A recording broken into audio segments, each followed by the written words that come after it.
Protest is ongoing in Kenya as they are protesting against the French influence in East African community.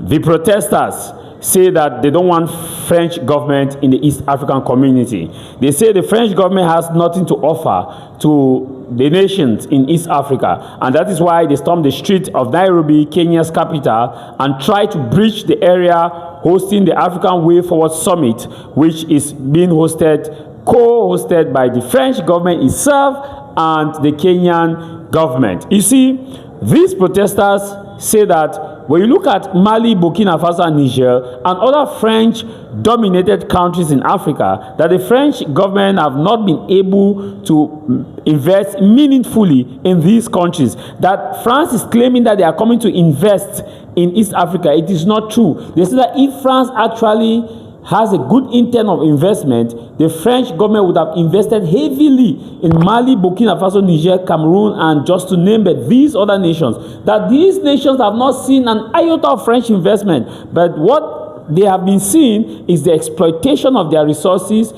the intimidation of their government, the mending into their political space, and also the ability of the French government to support corrupt leaders because they want to be there to continue exploiting their resources. They say that France should leave East Africa alone, and they accused Emmanuel Macron of being the one trying to destabilize the Sahel nations. They said if Emmanuel Macron is claiming now that he has, or France is a better partner for Africa, why has Burkina Faso, or why was Burkina Faso not being able to develop before Captain Traoré came? Why Mali was not stable before Assimi Goïta came into power? Why Niger was not stable before Abdurrahman Tiani came into power? That the only thing that the French government can give the East African people is terrorism, is corruption, exploitation of their resources, and also the support of vicious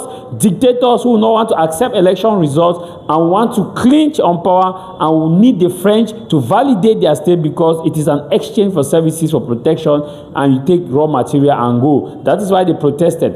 12 of the activists or the leaders were arrested in Kenya. Among them, you had 4 foreigners were also among them. Among the 4 foreigners, you had a British citizen, you had also a Tunisian, a South Korean, and an Egyptian, so protesting. So these men will be arranged in court. So I want you to watch this video and understand. That's why you see, for these guys to protest, they have the balls. They tried to breach the perimeter. They wanted to go in there and remove Macron, but the security was tight.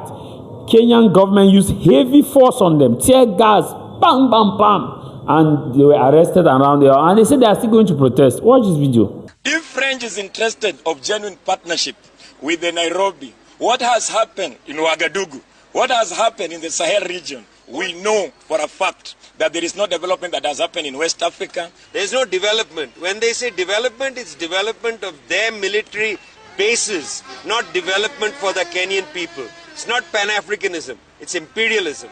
This only confirms that the military contract that is signed under security cooperation is actually a contract of occupation. The French is coming to occupy our country. And even Ruto himself is not safe.